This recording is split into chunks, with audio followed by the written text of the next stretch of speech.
Hi all, welcome to competitive cracker. ഞാൻ പ്രശാന്ത്. നമ്മളിന്ന് നോക്കുന്നത് AMVയുമായി ബന്ധപ്പെട്ടിട്ടുള്ള മോട്ടോർ വെഹിക്കിൾ ആക്ട് 1988 ചില ഭാഗങ്ങളാണ്. അപ്പോൾ ഏതാണെന്ന് കൃത്യമായിട്ട് പറയാം.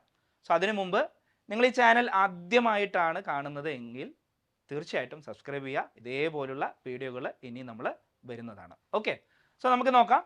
മോട്ടോർ വെഹിക്കിൾ ആക്ട് 1988 ഏത് ഭാഗമാണ് നമ്മളിന്ന് ചർച്ച ചെയ്യുന്നത്? നമ്മൾ ചാപ്റ്റർ 8 കൺട്രോൾ ഓഫ് ട്രാഫിക്, അതുമായി ബന്ധപ്പെട്ടിട്ടുള്ള കുറച്ച് സെഷൻസ് ആണ് ഈ ഒരു ക്ലാസ്സിൽ നമ്മൾ ഡിസ്കസ് ചെയ്യുന്നത്. അപ്പോൾ വളരെ ഇമ്പോർട്ടൻ്റ് ആയിട്ടുള്ള മോട്ടോർ വെഹിക്കിൾ ആക്ടിൽ തന്നെ വളരെ ഇമ്പോർട്ടൻ്റ് ആയിട്ടുള്ള ഒരു ചാപ്റ്റർ എന്ന് പറയുന്നത് 8th ചാപ്റ്റർ ആണ്. ആ 8th ചാപ്റ്ററിൽ ഒരുപാട് കാര്യങ്ങൾ പറയുന്നുണ്ട്. ആ കാര്യങ്ങളെല്ലാം നമ്മുടെ സിലബസിൽ പറയുന്നതുകൊണ്ട് അതുകൊണ്ട് തന്നെ വളരെ ഇമ്പോർട്ടൻ്റ് ആയിട്ടുള്ള കുറച്ച് സെഷൻസ് മാത്രമാണ് നമ്മളിവിടെ എന്ത് ചെയ്യുന്നത്, പറയുന്നത്. അപ്പോൾ നമുക്ക് സെഷൻസിലേക്ക് പോവാം. അപ്പോൾ ആദ്യമായിട്ട് ഈ ഒരു കാര്യം ഒന്ന് ഓർത്ത് വെക്കുക. ചാപ്റ്റർ 8 എന്ന് പറയുന്നത് കൺട്രോൾ ഓഫ് ട്രാഫിക്കിനെ കുറിച്ച് പ്രതിപാദിക്കുന്ന ചാപ്റ്ററാണ് മോട്ടോർ വെഹിക്കിൾ ആക്ടിലെ 1988. ഓക്കെ, ഓർത്ത് വെക്കുക കേട്ടോ. അപ്പം നമുക്ക് എന്ത് ചെയ്യാം, സെഷൻ നോക്കാം. ആദ്യത്തെ സെഷൻ ഇതിൽ സെഷൻ 112 ആണ്. 112 ലിമിറ്റ്സ് ഓഫ് സ്പീഡ് ആണ് ഇതിൽ പറയുന്നത്. ഓക്കെ, സ്പീഡ് ലിമിറ്റിനെ കുറിച്ച് പ്രതിപാദിക്കുന്ന സെഷൻ ഏതാണെന്ന് ചോദിച്ചു കഴിഞ്ഞാൽ ഏതാണ്? സെഷൻ 112 ആണ് എന്നുള്ള കാര്യം ഓർത്തു വെക്കുക. ഇതിൻ്റെ എല്ലാം ഹെഡിങ് കൃത്യമായിട്ട് തന്നെ ഓർത്തു വെക്കുക. ലിമിറ്റേഷൻ ഓഫ് സ്പീഡ് അല്ലെങ്കിൽ സ്പീഡ് ലിമിറ്റേഷനെ കുറിച്ച് പ്രതിപാദിക്കുന്ന MV ആക്ടിലെ സെഷൻ ഏതാണ്? സെഷൻ 112 112.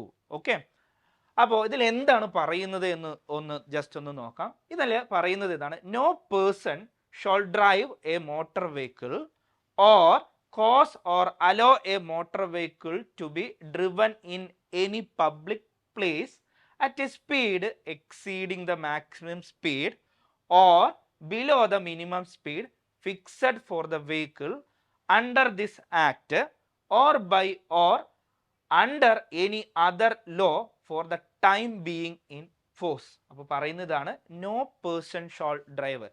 ഒരു കാരണവശാലും ഒരാളും പബ്ലിക് പ്ലേസിൽ ഇന്ന വാഹനങ്ങൾക്ക് കൃത്യമായിട്ട് സ്പീഡ് എക്സീഡിങ് ലിമിറ്റ്, അതായത് മാക്സിമം സ്പീഡും അതേപോലെ തന്നെ ബിലോ ഒരു മിനിമം സ്പീഡും ഫിക്സ് ചെയ്തിട്ടുണ്ട്. അപ്പോൾ അതിൽ കൂടുതലോ കുറവോ വാഹനങ്ങൾ പബ്ലിക് പ്ലേസിൽ എന്ത് ചെയ്യാൻ പാടില്ല, ഓടിക്കാൻ പാടില്ല എന്ന് കൃത്യമായിട്ട് പറയുന്ന സെഷനാണ് സെഷൻ 112. 112 ലിമിറ്റ് ഓഫ് സ്പീഡ് എന്നുള്ള കാര്യം ഓർത്ത് വെക്കുക കേട്ടോ. ഇത് വളരെ ഇമ്പോർട്ടൻ്റ് ആയിട്ടുള്ള ഒരു സെഷനാണ്, അതൊന്ന് ഓർത്ത് വെക്കുക. അപ്പോൾ നമ്മളിപ്പോൾ 112 ആണ് പറഞ്ഞുകൊണ്ടിരിക്കുന്നത്. ഇത് മാത്രമേ, സ്പീഡ് ലിമിറ്റ് മാത്രമേ പറയുന്നുള്ളൂ. ബാക്കി ഒരു കാര്യങ്ങൾ കൂടി ഒന്ന് ഓർത്ത് വെക്കുക കേട്ടോ. അടുത്ത സെഷനിലേക്ക് ഞാൻ പോകുന്നു. അടുത്ത സെഷൻ എന്ന് പറയുന്നത് തൊട്ടടുത്ത സെഷൻ 113. 113 രണ്ട് കാര്യങ്ങളാണ് പറയുന്നത്. നമുക്ക് നോക്കാം. ഒന്ന്, പെർമിറ്റിനെ കുറിച്ച് പറയുന്നുണ്ട്. അതേപോലെ തന്നെ ലിമിറ്റ് ഓഫ് വെയിറ്റിംഗ്, അതായത് വെയിറ്റ് ലിമിറ്റ്സിനെ കുറിച്ചും പ്രതിപാദിക്കുന്ന സെഷനാണ് 113 എന്ന് പറയുന്നത്. രണ്ട് കാര്യങ്ങളെക്കുറിച്ച് അവിടെ പ്രതിപാദിക്കുന്നത് എന്നുള്ള കാര്യം ഓർത്ത് വെക്കുക. അപ്പോൾ രണ്ട് നമുക്ക് പറയാം. So limits of wait and limitations own use, അതായത് പെർമിറ്റിനെ കുറിച്ചാണ് ഉദ്ദേശിക്കുന്നത്. അപ്പോൾ ആദ്യം തന്നെ നമുക്ക് പെർമിറ്റിനെ കുറിച്ച്, എന്താണ് പെർമിറ്റിനെ കുറിച്ച് പറയുന്നത് ഈ ഒരു സെഷനിൽ എന്നുള്ളത് നോക്കാം.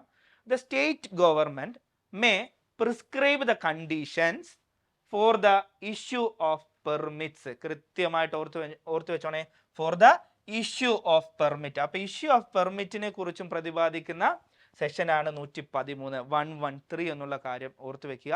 Four transport vehicles. അപ്പോൾ ട്രാൻസ്പോർട്ട് വെഹിക്കിളിന്റെ പെർമിറ്റുമായി ബന്ധപ്പെട്ടിരിക്കുന്നത് കേട്ടോ. By the state or regional transport authorities and may prohibit or restrict the use of such vehicles in any area or route. അതായത് കൃത്യമായിട്ട് റൂട്ട് പറഞ്ഞിട്ടുള്ള പെർമിറ്റുകൾ കൊടുക്കുന്നുണ്ട്. അങ്ങനെ റൂട്ട് പറഞ്ഞ് പെർമിറ്റ് കൊടുക്കുമ്പോൾ റൂട്ട് തെറ്റി ഓട്ടം, ഇതിനൊക്കെ നിയന്ത്രിക്കുന്നത് ഏതാണ്? സെഷൻ 113 ആണ്. കഴിഞ്ഞിട്ടില്ല, നമ്മൾ പറഞ്ഞു വെയിറ്റ്, ലിമിറ്റ് ഓഫ് വെയിറ്റ് കൂടിയിട്ട് ഇതിൽ എന്ത് ചെയ്യുന്നുണ്ട്, പ്രതിപാദിക്കുന്നുണ്ട്. അതുകൂടി നമുക്കൊന്ന് ജസ്റ്റ് നോക്കാം. പറയുന്നത് ഇങ്ങനെയാണ്: no person shall drive or cause or allow to be driven by any public place any motor vehicle or trailer. രണ്ട് കാര്യങ്ങൾ പറയുന്നു. അതിൽ എയിൽ പറയുന്നതാണ് the unladen weight of which exceeds the unladed weight specified in the certificate of registration of the vehicle. അതായത് registration സർട്ടിഫിക്കറ്റിൽ പറഞ്ഞിട്ടുള്ള unladed വെയിറ്റിന് മുകളിൽ വെയിറ്റുമായി സഞ്ചരിക്കാൻ പാടില്ല, ഒന്നാമത്തെ കണ്ടീഷൻ. രണ്ടാമത്തെ പറഞ്ഞിരിക്കുന്നു the laden wait of which exceeds the gross vehicle weight specified in the certificate of registration. ഇതും ഇത് തന്നെയാണ്. സർട്ടിഫിക്കറ്റ് ഓഫ് രജിസ്ട്രേഷനിൽ പറയുന്ന ഗ്രോസ് വെഹിക്കിൾ വെയിറ്റിനെ കുറിച്ച് പറയുന്നുണ്ട്. അത് the laden wait of which exceeds കൃത്യമായി പറയുന്നുണ്ട്. ഇതിന്റെ ലേഡൻ വെയിറ്റ് ഈ പറഞ്ഞ ഗ്രോസ് വെഹിക്കിൾ വെയിറ്റിൽ കൂടുതൽ ആവാൻ പാടില്ല എന്ന് പറയുന്നുണ്ട്. അപ്പൊ 113മായി ബന്ധപ്പെട്ട് രണ്ട് കാര്യങ്ങളാണ് നമ്മൾ പഠിച്ചത്. ഒന്ന് വെയിറ്റ് എക്സീഡുമായിട്ടുള്ള ബന്ധപ്പെട്ടിട്ടുള്ള കാര്യം, രണ്ട് നമ്മൾ പറഞ്ഞത് ഏതാണ്, പെർമിറ്റുമായി ബന്ധപ്പെട്ടിട്ടുള്ള കാര്യം. ഈ രണ്ട് കാര്യങ്ങളും 113 വരുന്നതാണ്, ഓർത്തു വെക്കുക കേട്ടോ. അടുത്തത് 114ലേക്ക് ഞാൻ പോകുന്നു. അപ്പൊ 112ആയി, 113ആയി, 114ലേക്ക് പോകുന്നു. 114 എന്താണ് പറയുന്നത് നോക്കാം. Power to have vehicle weighted. Okay, power to have vehicle weighted എന്ന് പറഞ്ഞിട്ടുള്ള ഒരു സെഷനാണ് 114 പറയുന്നത് കേട്ടോ. അപ്പൊ ഇതാണ് ഇതിന്റെ ഒരു ഹെഡിങ് എന്ന് പറയുന്നത്. അപ്പൊ ഇതിൽ പറയുന്നത് വേറൊന്നുമല്ല, വളരെ സിമ്പിൾ ആയിട്ടുള്ള കാര്യമാണ്. ഇതാണ് പറയുന്നത്, any officer of motor vehicle department authorized in this behalf of the state government shall, if he has a reason to believe that a goods vehicle or trailer is being used in contraventions of section 113. Session 113ൽ നമ്മൾ പറഞ്ഞത് എന്താണ്, ഈ പറഞ്ഞ വെയിറ്റുമായി ബന്ധപ്പെട്ടിട്ടാണ്. അപ്പോൾ state recognise ചെയ്തിട്ടുള്ള അല്ലെങ്കിൽ motor vehicle ഡിപ്പാർട്ട്മെന്റിൽ ഉള്ള ഏതെങ്കിലും ഒരു ഓഫീസർക്ക് ഈ ഗൂഡ്സ് വെഹിക്കിള് 113 തെറ്റി, 113 സെക്ഷൻ 113 കോൺട്രവെൻഷൻ ആയിട്ട് വരികയാണ് എന്ന് അദ്ദേഹത്തിന് തോന്നിക്കഴിഞ്ഞു കഴിഞ്ഞാൽ required the driver to convey the vehicle to a weighing device. അപ്പൊ ഇദ്ദേഹത്തിന് ഒരു വേയിങ് ഡിവൈസിലേക്ക് ഡ്രൈവറോട് അഭ്യർത്ഥിക്കാവുന്നതാണ് പോയി വെയിറ്റ് ചെക്ക് ചെയ്യാൻ. If any within a distance of 10 kilometres from any point on the forward route or within a distance of 20 kilometers from the destination of the vehicle for weightment. അപ്പൊ ഇത് കൃത്യമായി പറയുന്നുണ്ട്. അതായത് ഒരു യൂണിഫോം ഓഫീസർക്ക് അല്ലെങ്കിൽ ഈ പറഞ്ഞ മോട്ടോർ വെഹിക്കിൾ ഡിപ്പാർട്ട്മെന്റിലെ ഓഫീസർക്ക് അല്ലെങ്കിൽ സ്റ്റേറ്റ് ഗവൺമെന്റ് ഓതറൈസ്ഡ് ചെയ്തിട്ടുള്ള ഓഫീസർക്ക് കൃത്യമായി പറയുന്നുണ്ട്, ഈ പറഞ്ഞ ഗൂഡ്സ് വെഹിക്കിള് ഈ 113 എന്ന് പറഞ്ഞുള്ള സെഷന് വിപരീതമായിട്ടാണ് അദ്ദേഹം ഉപയോഗിക്കുന്നത്, ആ വണ്ടി ഉപയോഗിക്കുന്നത്, അല്ലെങ്കിൽ വെയിറ്റിംഗ് ഓവർലോഡ് ആണെന്ന് തോന്നിക്കഴിഞ്ഞു കഴിഞ്ഞാൽ അദ്ദേഹത്തിന് കൃത്യമായിട്ട് പറയാം. എന്താണ് പറയേണ്ടത്, കൃത്യമായിട്ട് ഡ്രൈവറോട് കൺവേ ചെയ്യാവുന്നതാണ്. എന്താണ്, വെയിറ്റ് മെഷർ ചെയ്ത് അദ്ദേഹത്തിന് കൃത്യമായി കാണിച്ചു കൊടുക്കാൻ ഈ പറഞ്ഞ ഡ്രൈവറിന് അദ്ദേഹം നിർദ്ദേശം കൊടുക്കാവുന്നതാണ് എന്നാണ് 114 പറയുന്നത് കേട്ടോ. അപ്പൊ നമ്മൾ ഏതൊക്കെയാണ് ഇപ്പൊ പഠിച്ചത്, 112 നമ്മൾ പറഞ്ഞു, 113 നമ്മൾ പറഞ്ഞു, 114 നമ്മൾ ഇപ്പോ നമ്മൾ പറയുകയുണ്ടായില്ലേ. അപ്പൊ ഇത്രയും സെഷനുകൾ വളരെ വളരെ ഇമ്പോർട്ടന്റ് ആയിട്ടുള്ള സെഷനുകളാണ്, ഒന്ന് ഓർത്തു വെക്കുക കേട്ടോ.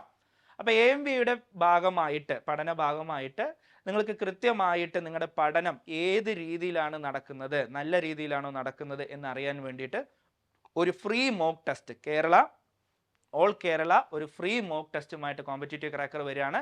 എപ്പോഴാണെന്ന് ചോദിച്ചു കഴിഞ്ഞാൽ മാർച്ച് 31 5 മണിക്കാണ് ഈ ഫ്രീ ടെസ്റ്റ് ആരംഭിക്കുന്നത്. ആൻഡ് 24 മണിക്കൂർ വാലിഡിറ്റി ആണ് ഇതിനുള്ളത്. അതായത് മാർച്ച് 31 5 മണിക്ക് ആരംഭിക്കുന്ന ഈ ഒരു മോക്ക് ടെസ്റ്റ് അല്ലെങ്കിൽ ഈ പറഞ്ഞ മോഡൽ ടെസ്റ്റ് ഏപ്രിൽ 1 5 മണി വരെ നിങ്ങൾക്ക് എന്ത് ചെയ്യാൻ പറ്റും, വാലിഡിറ്റി നമുക്ക് ചെയ്യാൻ പറ്റും അതിൽ.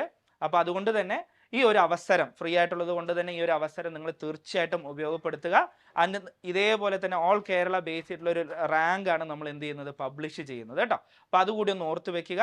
അപ്പോൾ ഇതുമായി ബന്ധപ്പെട്ട് ഇതിൽ ചേരാനുള്ള രജിസ്റ്റർ ചെയ്യാനുള്ള ലിങ്ക് ഈ വീഡിയോയുടെ താഴെ കമന്റ് ബോക്സിൽ നമ്മൾ കൊടുക്കുന്നതാണ്. നിങ്ങൾ ചെയ്യേണ്ടത് ജസ്റ്റ് ഒന്ന് രജിസ്റ്റർ ചെയ്യുക. അതിനുശേഷം പരീക്ഷ പരീക്ഷ എഴുതി നോക്കുക. അപ്പോൾ പരീക്ഷ എന്ന് പറയുന്നത് കൃത്യമായും സിലബസ് ബേസ് ചെയ്തിട്ടുള്ള പരീക്ഷ തന്നെയാണ്. സിലബസിൽ എന്തൊക്കെയാണോ പറഞ്ഞിട്ടുള്ളത് ആ സെഷൻസ് അതേപോലെ മാർക്ക് ഡിസ്ട്രിബ്യൂഷനും കാര്യമായിട്ടുള്ള പരീക്ഷ തന്നെയാണ് നമ്മൾ നടത്തുന്നത് കേട്ടോ. അപ്പോൾ പരീക്ഷയ്ക്ക് പങ്കെടുക്കുക. All the best. നമുക്ക് ഇതേപോലുള്ള മറ്റൊരു വീഡിയോയിൽ കാണാം. And thank you.